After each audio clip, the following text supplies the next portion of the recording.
over the last few weeks, I've been thinking about how my storage area here in my kitchen is just not working out all that well.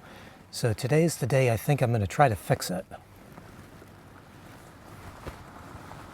So welcome, my name is Scott, and this is my 2013 Toyota Sienna that I bought a few months back to live out of full-time. And when I was building this van out, I was keeping in mind some things that worked with my last van that I lived out of, that I had for almost 9 years. And some of the things that I had built in that van worked very well. Some of the things did not work very well. And so with this van, I kept that in mind when I was building, especially the kitchen and bathroom area back here, because I found that with that old van, there are some things that I wanted to change, but I really couldn't change very easily because of the way that I built it and put it together. So it seems to me that there are two very popular ways of building out a van to either live out of full-time or as a camper van that you just use on the weekends. And the first one is to do a real professional style build where everything looks polished and you don't have maybe hanging wires here and there. That is obviously not the way I went.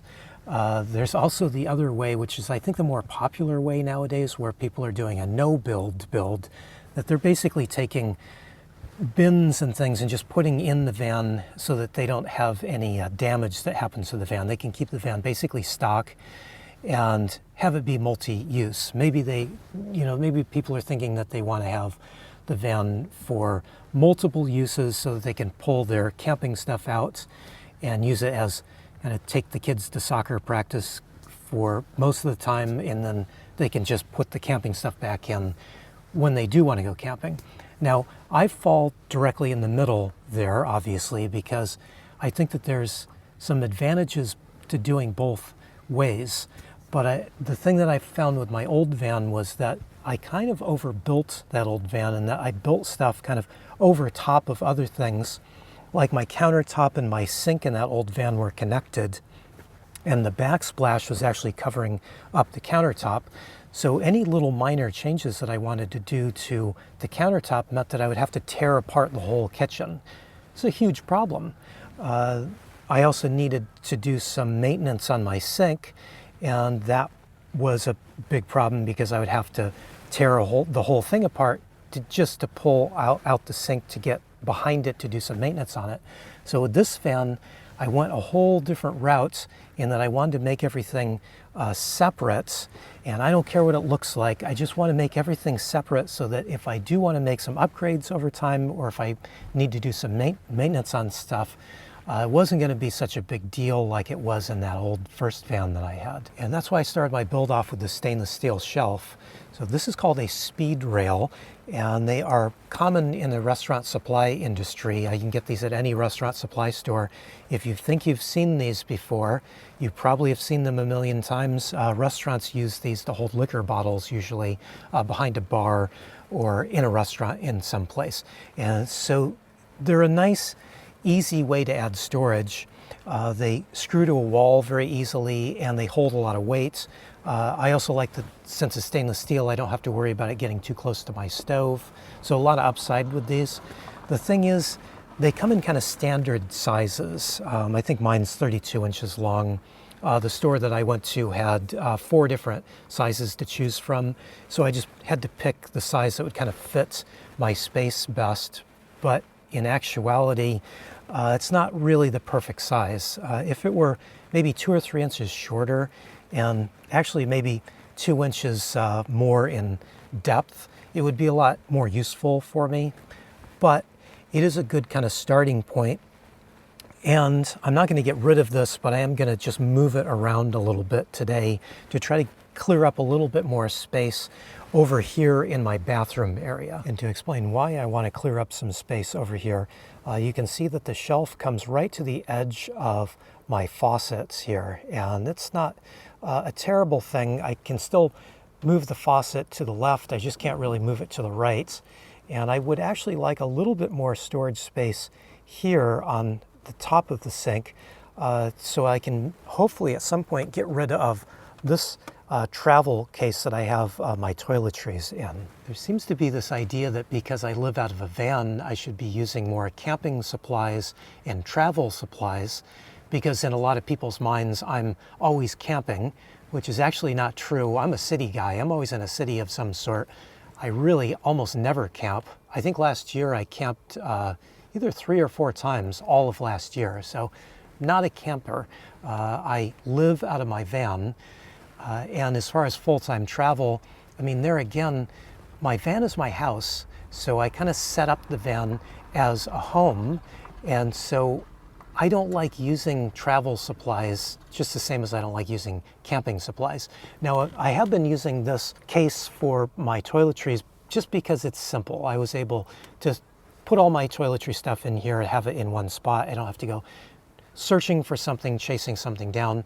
But I'm getting to the point now where I want to get back to having a van that's set up a little bit more home-like, like my last van was.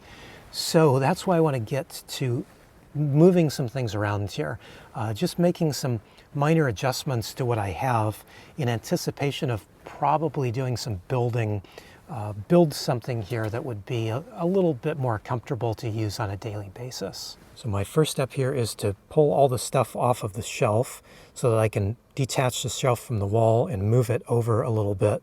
I'm also going to move my sink just a little bit while I'm at it. But first, I've still got a swig or two of coffee left. Occasionally there are some cheap things that are actually worth the money. This little thing I bought at a Japanese dollar store called Daiso, and it's a phone holder. You just take your phone and stick it in there, and I use this for one of my phones. I actually have 2 phones, but I use this for one of my phones just to keep it up off of the countertop.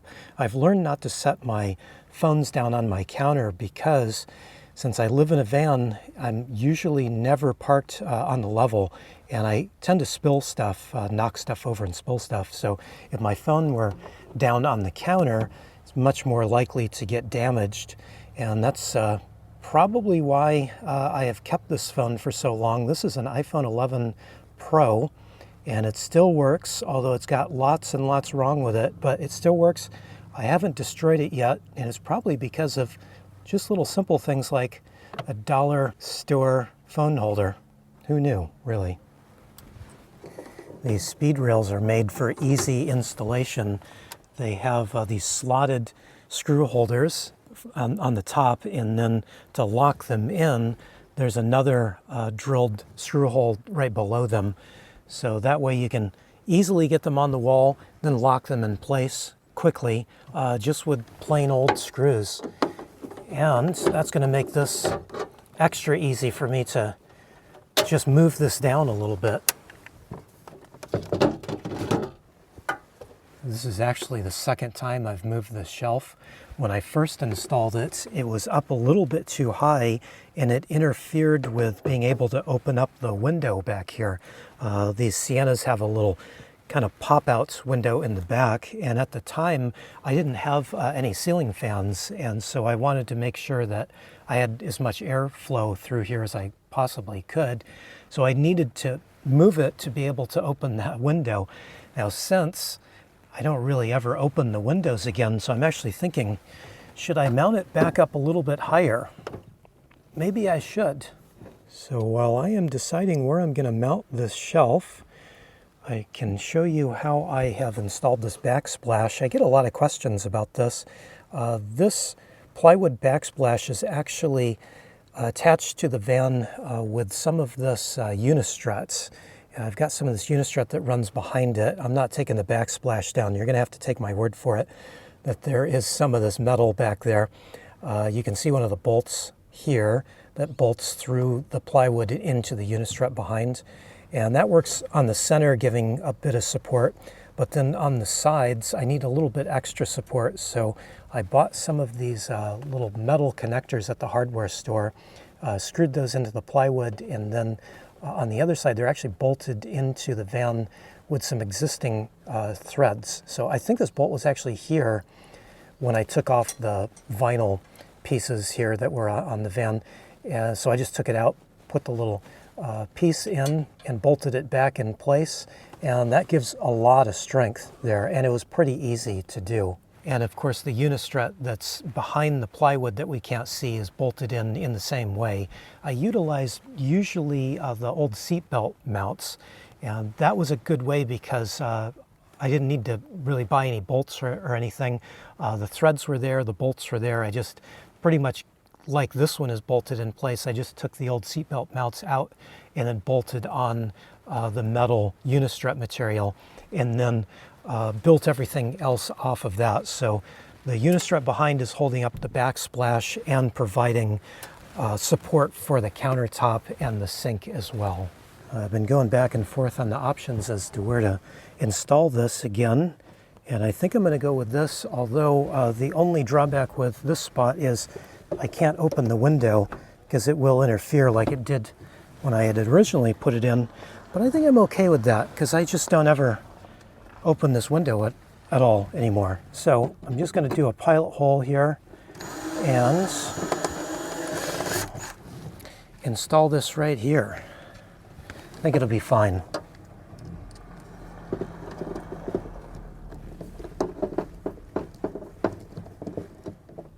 Okay, I'm quite happy with this. This has worked out nicely, except that I had to come in and drill a hole through the stainless steel to provide a little bit of support on this side because the end holes here on the shelf don't line up with the plywood behind it, and I can't drill into the van itself because of where it is. So to get some support on this side, I just had to put in another pilot hole here. The only thing is I now have a bunch of metal shavings to pick up, but I do have a hand vac, so I'll just vacuum up all those metal shavings and a little bit of sawdust that I generated here. Do you know that for 8 years of living in the van, I did not have a vacuum of any kind? And then I decided to buy a little cheap hand vac, a little stick vac, kind of like this one from Walmart. That was not a wise move. That thing didn't last very long at all.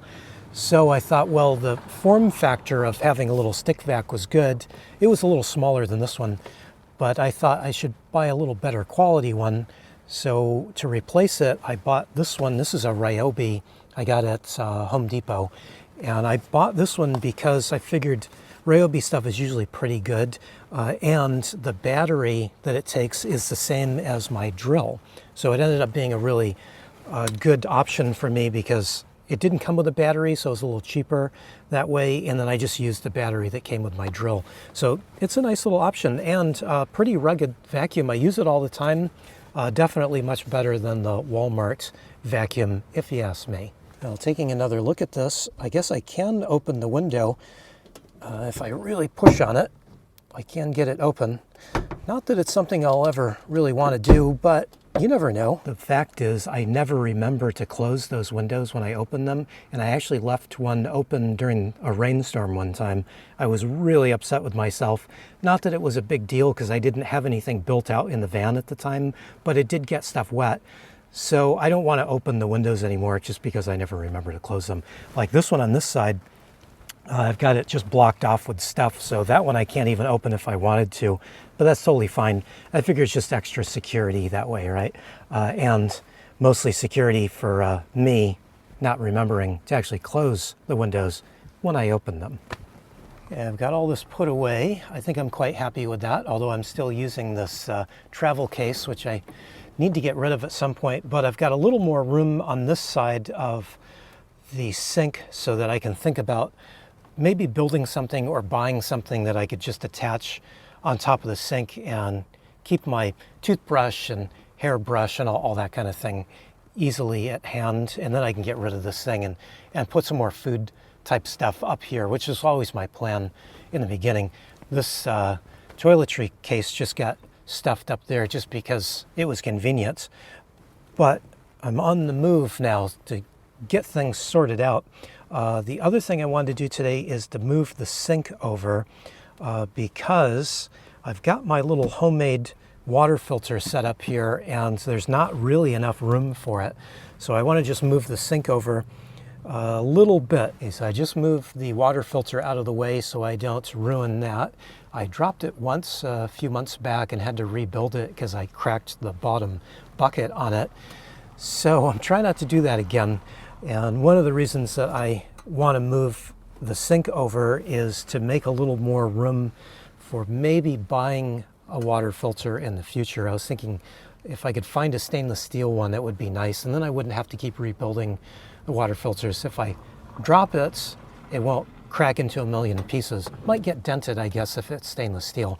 But that's one of the reasons why I kind of want to move this around. So again, this is a wall-mounted restaurant supply sink. They call these a hand sink at a restaurant supply. Quite a common item. So they just hang on the wall on a little cleat, and you can see how easy that is to get them off. And that's the cleat that holds it to the wall. So I just need to undo these screws, slide it over just a little bit, tighten up this gap a little bit here, and hopefully that'll give me a little more room for my current water filter to sit, and maybe something fancier in the future. Okay, that only took about 2 minutes. I've got that reinstalled, and I've moved it over as far as I can. I've got it kind of set up basically like it was before. The spout of the sink is touching the shelf above, and that's just to get it over as far as I can. I've still got this little area between the countertop and the sink, which I like. I actually store my washcloths here on these little magnetic clips, so I kind of like that. It works very well for me. But now I've got a little more space over here between the sink and the back door.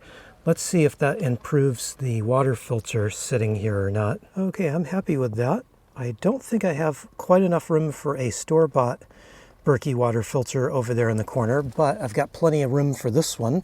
It sits much better there without getting pinched. When I slammed the door, it was slamming the top jug portion of it, so that's better. And the whole layout, I think, is better all the way around. So I guess this is a good result. So that means I can put the tools away and make myself a cup of coffee because I'm thirsty. You know, it's pretty nice to be able to just spend a few minutes and get your van set up to make it work a little bit better, especially without needing to spend any money or get involved and do anything really difficult, just like I did here today. And it just has me thinking a lot about how the more popular way to set up a van these days seems to be to do the no-build setup.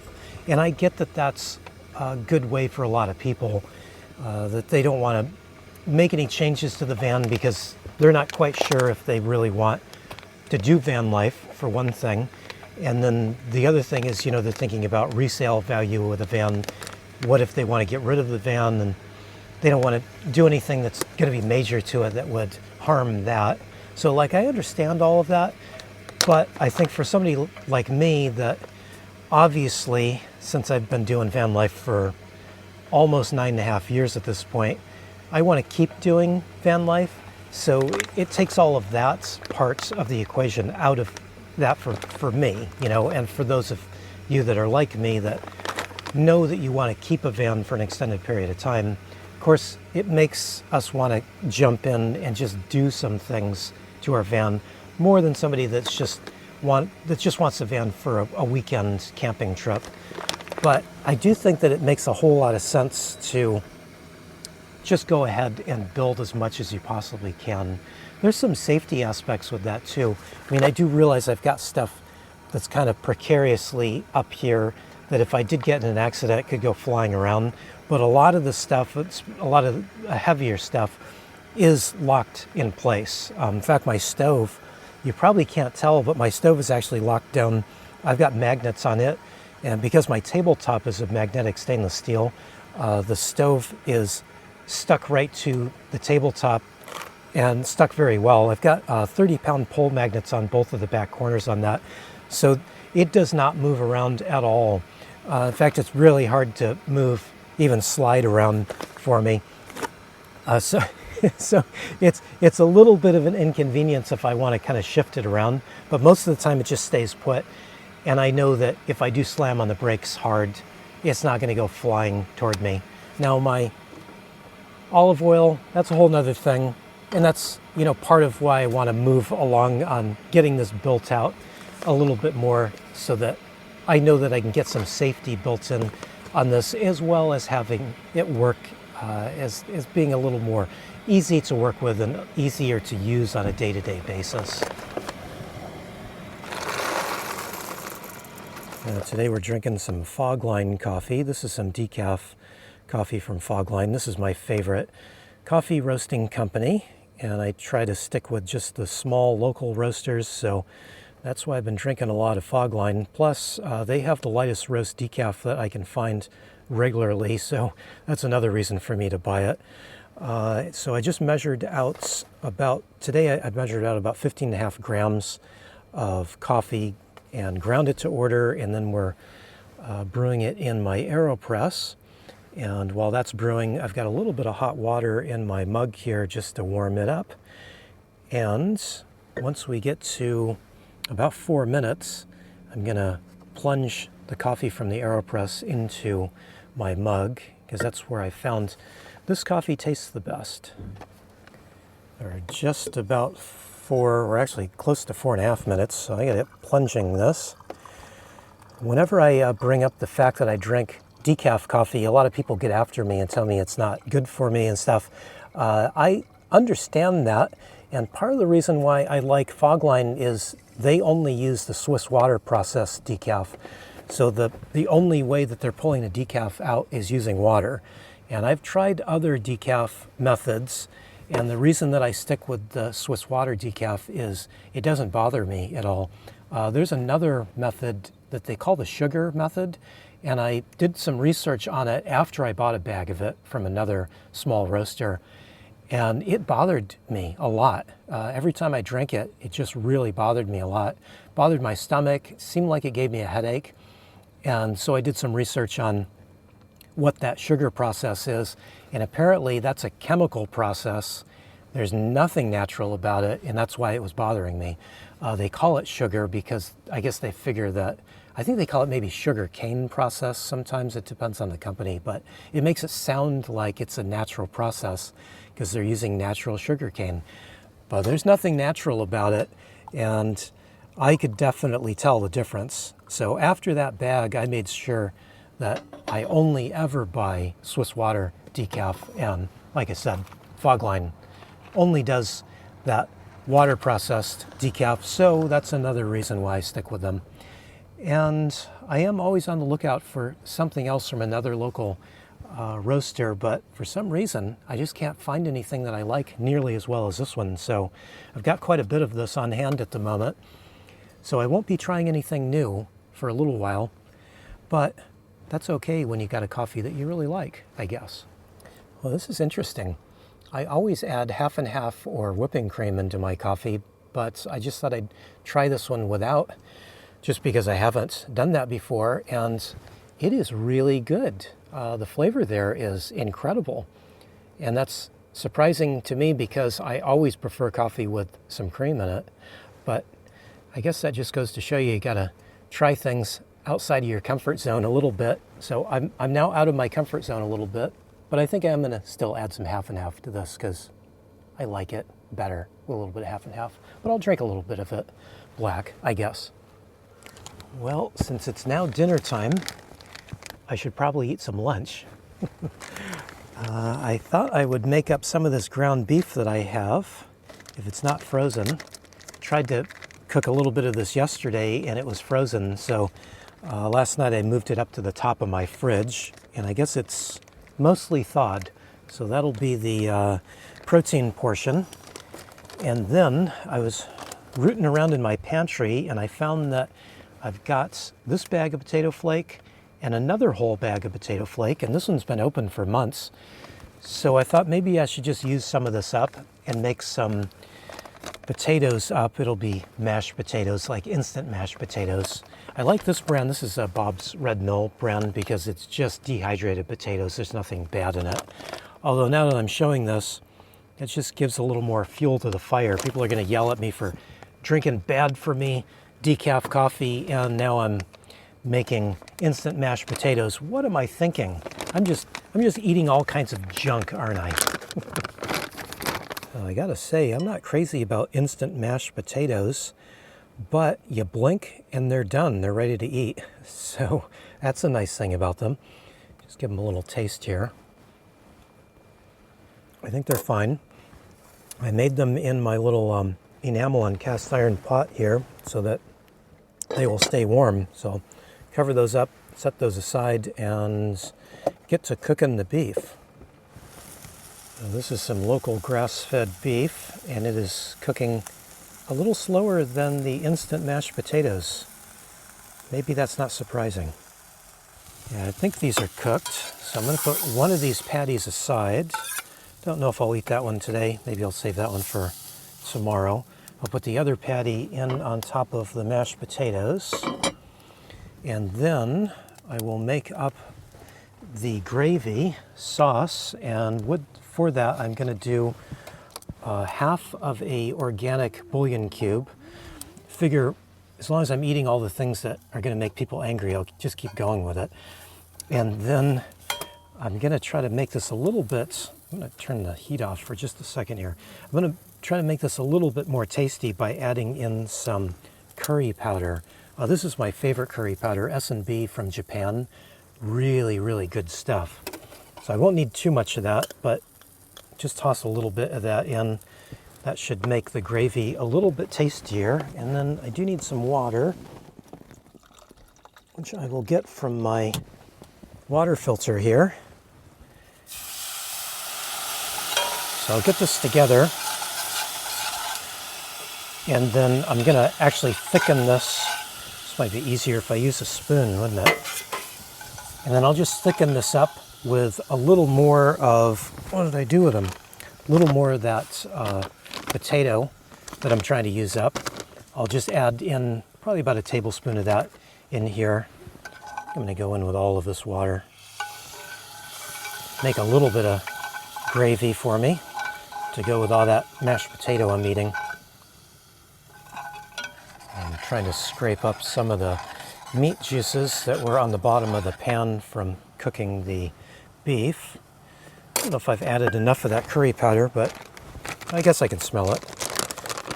Now I'm going to add a little bit of the dehydrated potatoes in here. Just enough to thicken this up and make it seem like it's gravy. Just give this a taste. Oh yeah, that's good. I can definitely taste the curry powder. And I'm glad I went with just half of one of those bouillon cubes. Even though it's organic, it's still pretty salty. So I have learned to only do half of one if I'm making just a little bit of sauce here. So now I will pour this in, my gravy, in on top of my mashed potatoes. And there we go. And instead of using a spoon, I already dirty up my fork. I might as well just use my fork. The gravy's a little bit extra salty, which is okay because the potatoes are kind of bland. I didn't put extra salt in them, so that'll work out kind of nicely. Let's give this a try. Just about perfect. A little salty on the gravy, but it goes really good with the kind of bland mashed potatoes. So this works for me, but then again, I'm pretty basic.